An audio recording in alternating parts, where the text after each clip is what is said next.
سب سے پہلی جو بات عرض کروں گا کہ پاک پروردگار کا اپنے بندوں پہ احسان ہے. وہ کہتا ہے جس لمحے چاہو میری بارگاہ میں آ جاؤ، میں تمہاری درخواست کو سننے کے لیے تیار ہوں. لیکن اس کے ساتھ ساتھ کچھ چیزیں ہیں جن کی اہمیت زیادہ ہے، اور اس اہمیت کی بنیاد پہ دعا کی قبولیت کے جو آپ چانس کہیں وہ کہیں زیادہ بڑھ جاتے ہیں. زمان و مکان کی اہمیت سے ہم میں سے ہر ایک واقف ہے کہ جو اہمیت شب جمعہ کو ہے وہ باقی شبوں کو نہیں ہے. دن کے اعتبار سے جو روز جمعہ کو اہمیت حاصل ہے باقی جگہوں کو نہیں ہے. اسی طرح وقت کے اعتبار سے بھی جو سحر کے وقت جس وقت نماز شب مومنین ادا کرتے ہیں، اس کو جو اہمیت ہے وہ دوسرے اوقات کو، دوسری ساعتوں کو حاصل نہیں ہے. تو سب سے پہلے میں چاہوں گا کہ زمان کے اعتبار سے خدمت میں عرض کروں کہ وہ کون سے اوقات، وہ کون سی ساعتیں ہیں جن میں انسان اگر دعا کرے تو اللہ رب العزت انہیں جلد قبول کرتا ہے. روایات سے جو ہمیں ملتا ہے، میں نے خلاصہ کر کے اس کو ایک جگہ ترتیب دی ہے. تو اس میں زمان کے اعتبار سے شب جمعہ کو بہت اہمیت ہے، روز جمعہ کو بہت اہمیت ہے کہ ہم شب جمعہ میں جو دعا کرتے ہیں باقی راتوں کی نسبت اللہ کا اس رات میں فضل و کرم بڑھ جاتا ہے. اس کا فضل و کرم ہمیشہ ہے، لیکن اس میں وہ رحمتیں وہ بڑھ جاتی ہیں، حتی عمل کئی برابر ہو جاتا ہے. جمعہ کے دن صلوات پڑھنے کا جو اجر و ثواب ہے وہ باقی دنوں میں جو ہے اس سے کہیں زیادہ بڑھ جاتا ہے نیکی کرنے کا. اسی طرح جمعہ کے ساتھ ساتھ آپ کی خدمت میں عرض کروں سحر کا وقت، جس وقت ہم نماز شب کے لیے ہمیشہ دین نے تاکید کی ہے، نماز فجر سے پہلے کا جو وقت ہے اس کی بہت اہمیت ہے. اور روایات میں جب اذان دی جا رہی ہو، جیسے ہی اذان تمام ہو تو اذان و اقامت کے درمیان جو دعا کی جاتی ہے اسے رب العزت رد نہیں فرماتا.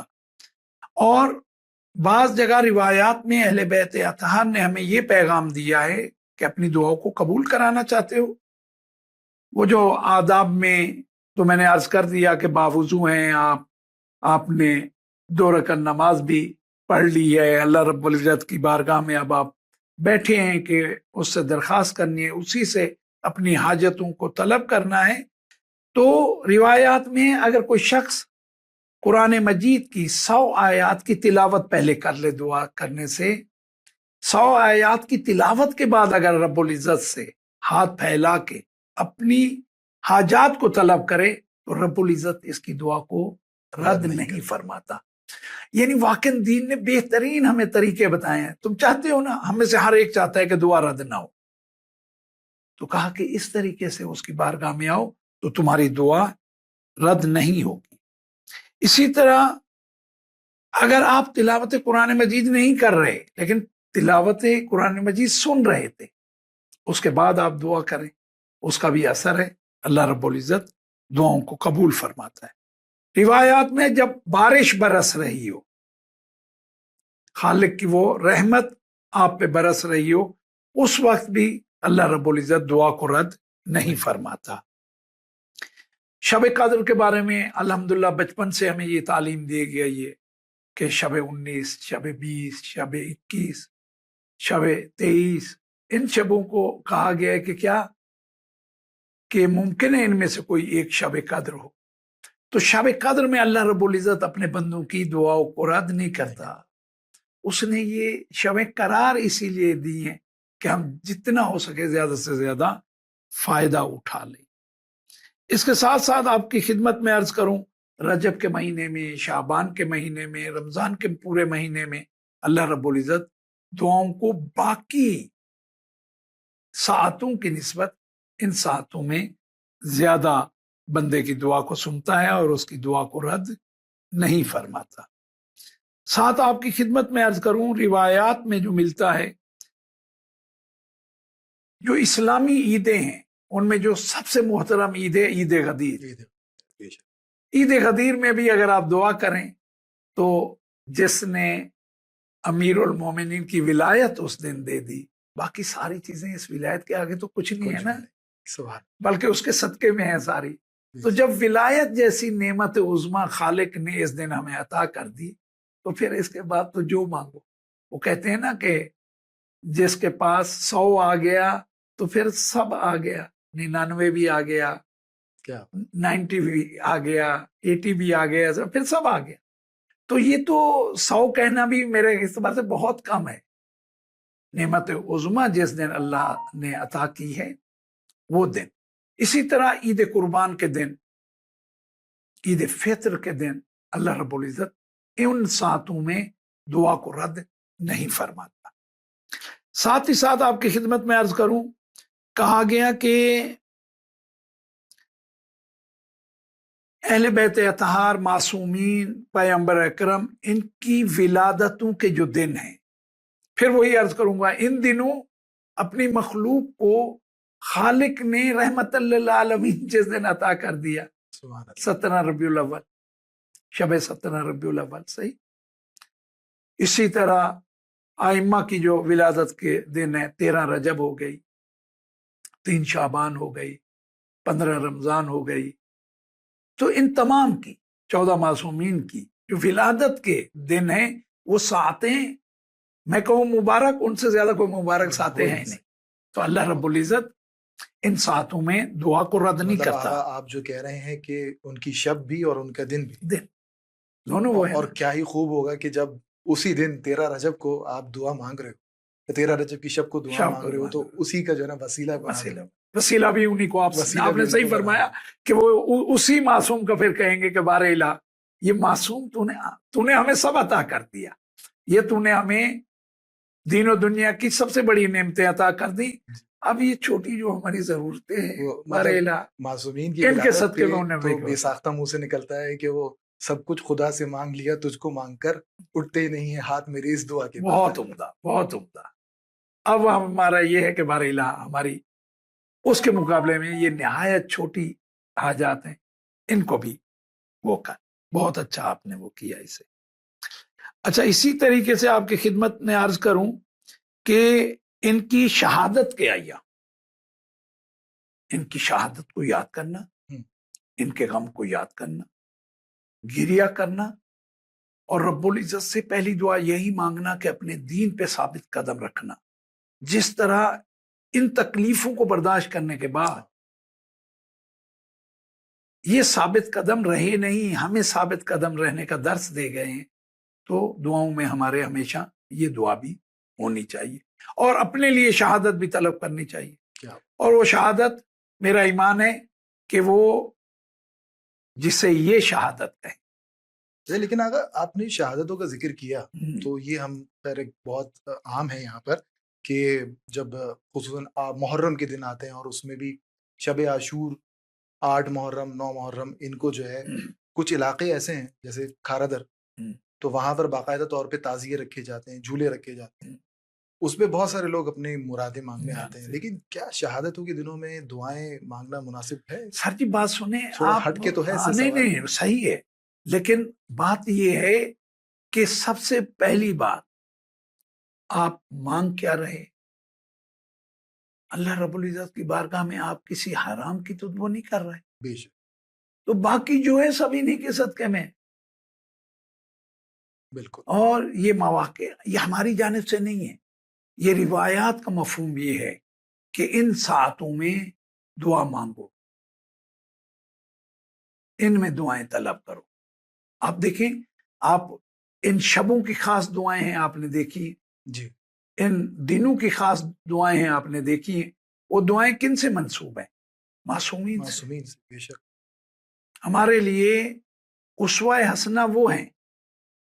باقی جو آج کل کھچڑیاں پک رہی ہیں مجھے اس سے تعلق ہی نہیں ہے، معصومین کا عرض کر رہا ہوں. معصومین نے ان دنوں دعا کرنے کی ہمیں تعلیم فرمائی. اس کے بعد آپ کی خدمت میں عرض کروں کہ روایات میں ہے کہ عمرہ جب آپ انجام دینے گئے ہیں، جب آپ نے بجا لا چکے ہیں، اب آپ دعا کریں تو اللہ رب العزت آپ کی دعا کو رد نہیں کرتا. اور جب اس سفر سے واپس آ رہے ہیں اس کی بارگاہ میں اس وقت بھی دعا کریں. ہر آن دعا کرنا ہے، میں نے آپ کی خدمت میں عرض کیا، لیکن یہ ساعت محترم، اب آپ اس گھر سے جدا ہو رہے ہیں جو اللہ کی ذات سے منسوب ہے، اس در سے دور، فاصلہ آپ کا بڑھ جائے گا. دل آپ کا وہیں جڑا رہے گا بالآخر، لیکن زمان و مکان کے اعتبار سے فاصلہ بڑھ جائے گا. پاکستان کہاں اور خانہ کعبہ کا وہ محترم در فاصلہ ہے، زمان کے اعتبار سے بھی، مکان کے اعتبار سے مطلب بھی. یہاں کیا خوب بات ہے کہ میرے پاس آؤ تو میں دعا قبول کروں گا، میرے پاس سے جاؤ تو میں جاؤ دعا تو قبول کرو. اس سبحان نے اللہ. تو ہر انداز میں عطا کرنا ہے. کیا کیا سبحان تو روایتوں میں یہ ملتا ہے کہ واپسی، اس سفر سے واپسی پہ بھی دعائیں مانگو. جب انسان سجدے کی حالت میں ہے، آپ نے نماز ادا کر لی، اب آپ سجدے میں ہیں، اس کی بارگاہ میں سجدہ شکر بجا لا رہے کہ تو نے توفیق دی کہ آج میں نے یہ ٹوٹے پھول رہے الفاظ قیام میں بیان کیے، رکوع میں کیے، سجدے میں سلام بھیج چکا ہوں، اب سجدہ شکر ادا کر رہا ہوں. کہا جس وقت آپ سجدے کی حالت میں اس وقت دعا کریں تو خالق اس دعا کو رد نہیں فرماتا. اسی طریقے سے آپ کی خدمت میں عرض کروں کہ کوئی بھی آپ عبادت انجام دے رہے، ان ایام میں آپ روزے جیسی عبادت کو انجام دیں گے تو اس عبادت کے دوران افطار سے پہلے بھی یہ وہ ساعتیں ہیں کہ اللہ رب العزت دعائیں رد نہیں فرماتا. جس وقت آپ صدقہ دے رہے ہیں، اچھا یہ صدقہ مالی بھی ہے، مال سے ہٹ کے بھی صدقہ ہے، اپنے کسی کی رہنمائی کر دی، یہ صدقہ ہے. تو یہاں کیونکہ ہمارا یہ موضوع نہیں ہے، نہیں تو بات لمبی ہو جائے گی. جب آپ نے خدا کی راہ میں صدقہ دیا، صدقہ دینے کے بعد بھی اس سے طلب کریں گے تو وہ آپ کی حاجات کو رد نہیں فرمائے گا، دعا کو رد یہ نہیں ہمارا فرمائے گا. موضوع نہیں ہے، لیکن آپ نے اگلا جو ہے نا ٹاپک ہمیں جی دیا. آغا صاحب کچھ مقامات ایسے ہیں، جیسے میں مثال دوں آپ کو کہ حیدرآباد میں مولا علی کی قدم کا ہے، تو وہاں دعا کرنا کیسا ہے؟ دیکھیں، یہ جو ان سے منسوب ہے نا، سیدھی سی بات ہے، وہاں نسبت کن کی ہے؟ مولا علی. تو مولا کائنات کا جو شرف رب العزت کی بارگاہ میں ہے، ہم تو درک کرنے کے قابل ہی نہیں. اصل میں چاہ رہا تھا کہ ناظرین کے لیے تھوڑا آسان کر دوں، کربلا جانا خیر مولا سب کو جو ہے نا زیادہ نصیب فرمائے، کرے، لیکن حیدرآباد زیادہ آسان حضور آپ یہ کہہ رہے ہیں اپنے والدین کی خدمت میں آپ ہیں. کیا بات. اگر والدین مرحوم ہو گئے ہیں، ان کی قبر پہ آپ ہیں، اللہ رب العزت اس مکان کو عزت دیتا ہے، والدین کی قبر کے اس مکان جو عام افراد ہیں. جی اگر صاحب میں چاہوں گا یہاں آپ اگر وہ واقعہ بیان کر دیں کہ جو رسول کی خدمت میں ایک شخص آتا ہے اور رسول اس سے ماں باپ کے حق میں دعا جی، ان سے دعا اس کرنے نے کو آ کہتے ہیں. کے رسول اللہ سے کہا کہ یا رسول اللہ، جتنا بھی آپ کے نظر میں ہے میں وہ سب خطائیں کر چکا، کوئی خطا میرے نزدیک ایسے نہیں ہے جسے میں نے انجام نہ دیا. حل لی توبہ، آیا ابھی بھی میرے لیے توبہ کا دروازہ رب العزت کی جانب سے کھلا ہے؟ آپ نے کہا یقیناً، اس کی رحمت کیا ہے؟ آپ دعا کمیل میں کیا کہتے ہیں؟ بے رحمت کلتی واسعت کل شے، یعنی جو بھی شے کے زمرے میں ہے، کائنات میں جو بھی ہے، سب کس کے سائے میں ہے؟ اللہ کی رحمت. کہا کہ والدین کے پاس جاؤ، انہیں کہو وہ تمہارے لیے دعا کریں، خالق رد نہیں کرے گا. کہا نہیں ہے، والدین نہیں. کہا ان کی قبر پہ جاؤ، کہو بچپن میں ہی کہا جہاں وہ آباد تھے وہاں سے کوچ کر چکا ہوں، معلوم ہی نہیں، ان کی قبر کا بھی نہیں معلوم. کہا اپنے حیات خانہ میں اپنی انگلی سے 2 خط کھینچو، ایک کو اپنے والد کی قبر تصور کرو، قبر پہ نہیں ہے. قبر یہ جو تھوڑی دیر پہلے آپ نے کہا قدم گائے مولا امیر المومنین، منسوب ہے نا مولا سے، ٹھیک ہے. تو کہا کہ یہ ایک کو والدہ کی قبر تصور کرو، دعا کرو، اللہ رب العزت تمہاری توبہ کو بھی قبول کرے گا، دعاؤں کو بھی رد نہیں کرے گا. میں ہمیشہ کہتا ہوں، کئی دفعہ میں ممبر سے سوال کر چکا ہوں کہ اگر کسی سے پوچھا جائے نا تمہیں سب سے زیادہ کون چاہتا ہے، اکثریت کو جو جواب ہوگا 95% کا میرے والدین، میری ماں، میرے بابا۔ میں کہتا ہوں میں اس جواب کو غلط نہیں کہہ رہا، لیکن میں نے سوال یہ پوچھا ہے سب سے زیادہ، یقین جانے سب سے زیادہ آپ کو اور میرا خالق جانے۔ 70 ماہوں سے زیادہ پیار کرتے یہ سمجھانے کے لیے کہا ہے، کیونکہ آپ 70 کہہ دو گے تو اس کی محبت کی آپ حد بیان کر دو گے، اس کی کسی صفت کی کوئی حد نہیں۔ حد نہیں، یہ بہت خوب بات کہی آپ، تو کیونکہ خدا جب ہی خدا ہے کہ جب اس کی حد جو ہے بالکل آپ کی سمجھ میں نہ آئے، وہ جہاں بھی شخصیت ما فوق العقل ہے۔ ہاں بالکل جی، بالکل۔ تو اللہ رب العزت کا یہ خاص کرم ہے۔ اسی طریقے سے آپ کی خدمت میں عرض کروں، مساجد میں مسجد کوفہ ہے، مسجد الحرام ہے، مسجد سہلا ہے، مسجد جمکران ہے، تمام مساجد محترم ہیں، لیکن جو احترام مسجد الحرام کا ہے وہ کسی اور مسجد کا نہیں ہے، جو مسجد نبوی کا ہے وہ کسی اور مسجد کا نہیں ہے، جو مسجد کوفہ کا ہے، مسجد اقصی کا ہے، مسجد سہلا کا ہے، یہ درجات ان کے وہی جانتا ہے۔ ہمیں اتنا معلوم ہے یہ محترم ہے، یہ وہ مکان ہے، اگر ہمیں نصیب ہو گیا تو پھر اس مکان سے فائدہ اٹھانا چاہیے۔ وہاں دعائیں کرنے سے پہلے میں نے کہا وہ شرائط، وہ آداب مد نظر رکھنے چاہیے، نہیں تو ایسی جگہ پہ ہوتے ہوئے انسان کچھ حاصل نہیں کر پاتا۔ تو ان چیزوں کو آپ کو اور مجھے، سامعین کو ہمیشہ مد نظر رکھنا ہے کہ اگر آپ ان جگہوں میں سے کسی جگہ پہ نہیں جا پائیں تو حد اقل کوشش کریں مسجد میں جائیں جو آپ کے ہمسائے میں ہیں۔ وہاں دعا مانگنا اور ہے، گھر میں بیٹھ کے دعا مانگنا اور ہے۔ وہ عطا کرنے والا ہے، وہ عطا کرے گا۔ ممکن ہے وہاں زیادہ عطا کر دے، ممکن ہے وہاں 4 دن پہلے قبول ہو جائیں۔ بالکل۔ تو ان باتوں کو، یہ جو آپ نے فرمایا ہے زمان و مکان کے اعتبار سے واقعاً ان کی اہمیت ہے، اور اس میں خدا کی رحمت مزید اپنے بندوں پہ زیادہ ہو